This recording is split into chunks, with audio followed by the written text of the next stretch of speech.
Bom dia a todos, a paz do Senhor, um bom sábado, um sábado abençoado. Irmãos, é com muito temor e tremor que eu venho aqui, trazer essa mensagem. Quando o Carlos me fez o convite, eu atentei muito para a questão do contexto, desse encontro, a pessoalidade com Deus, aquilo que é ensinado por Jesus. E dentro da metodologia leitura orante, me foi muito apropriado o tema que eu escolhi. Quando eu corri os olhos pelos temas disponibilizados, quando eu cheguei no item 12, eu nem continuei, eu parei, pensei, é esse mesmo que fala, que é da oração em multiplicidade de palavras, campanhas de oração. E olha que momento mais do que adequado. Mas eu quero iniciar dizendo que, primeiramente, eu vou pedir desculpas antecipado, se um gatinho passar aqui pela tela, é um mingau que está zanzando pela casa aqui, e eu estou bem na janela que ele gosta de ficar. Então, se ele vier, eu peço licença que eu fecho a câmera por alguns instantes.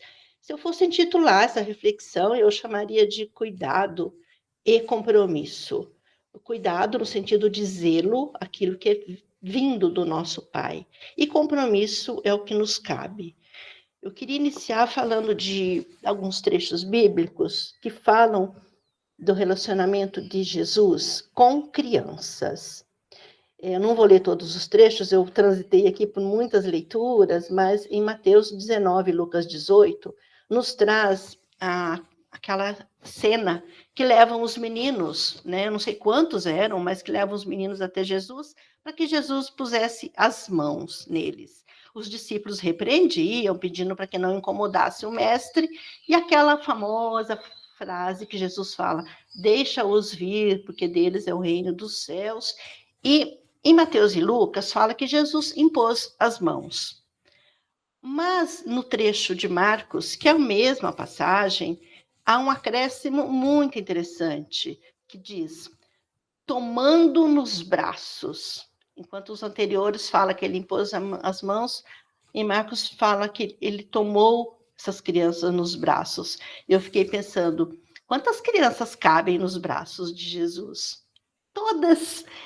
Mas eu fui buscar uma outra versão na Bíblia italiana, lá é mais profunda ainda, que fala, e Jesus pegando-os entre os braços. Então, para caber muita gente mesmo, Então, ele não pegou num braço. Nessa versão, nos traz a reflexão trazendo entre os braços.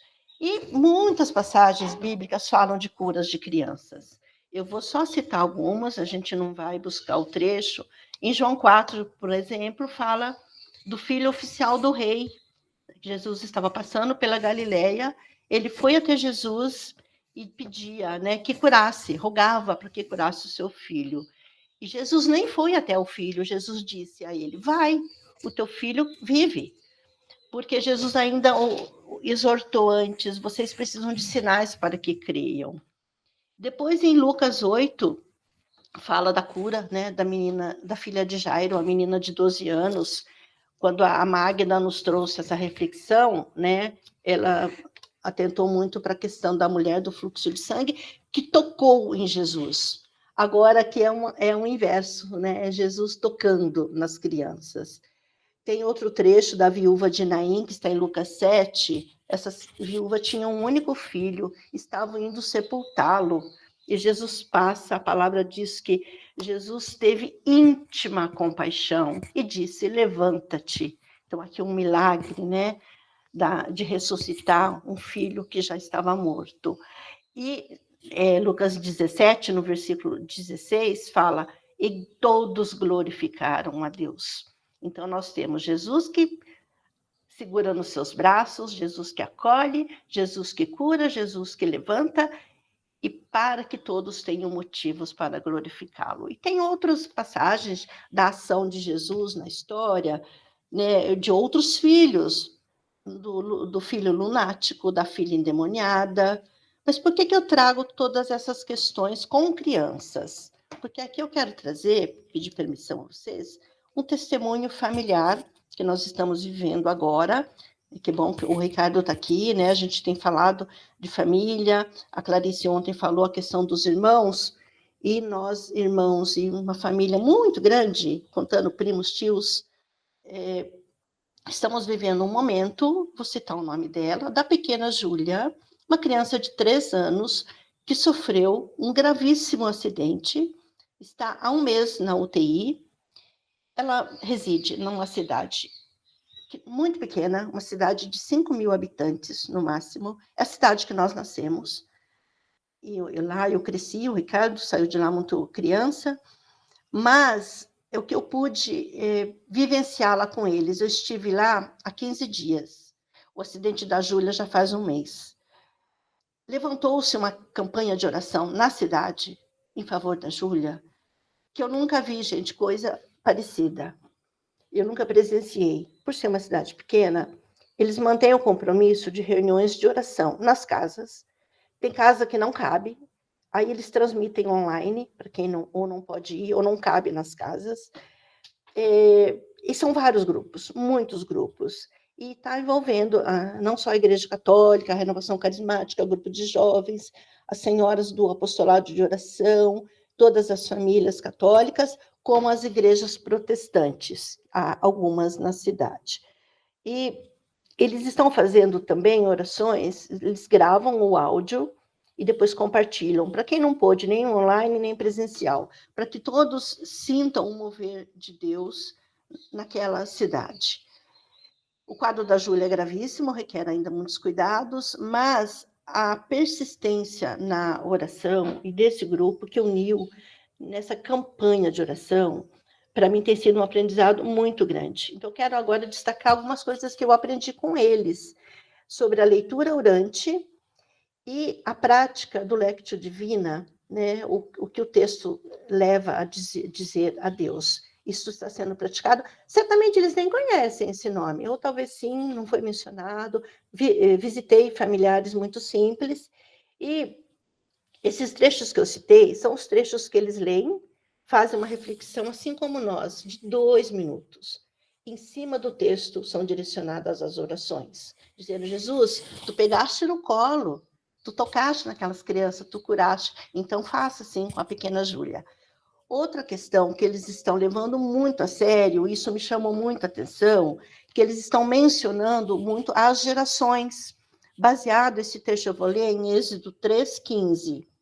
E Deus disse mais a Moisés: assim dirás aos filhos de Israel: o Senhor Deus de vossos pais, o Deus de Abraão, o Deus de Isaque, o Deus de Jacó, me enviou a vós. Este é o meu nome eternamente, e este é o meu memorial de geração em geração.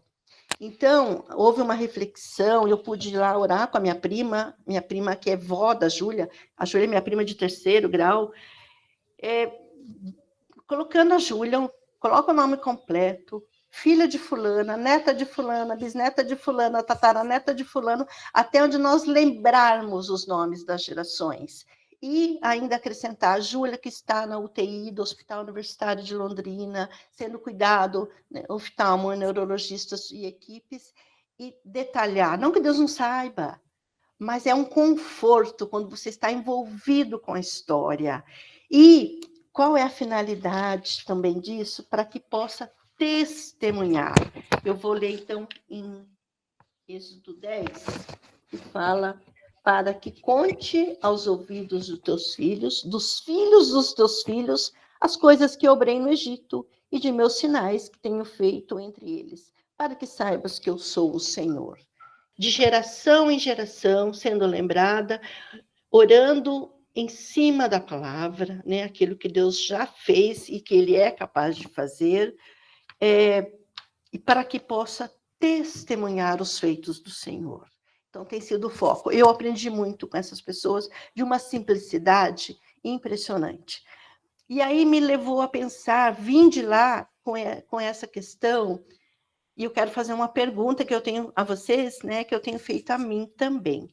Quando alguém fala, ore por mim, como que nós temos feito?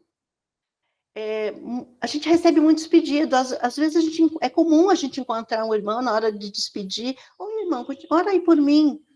mas dá a sensação de que é muito trivial.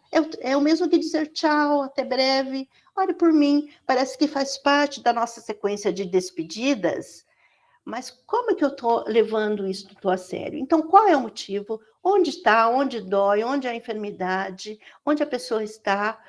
E qual é o meu compromisso com esse caso? Então, essa reflexão que eu trago, irmãos. Obrigada.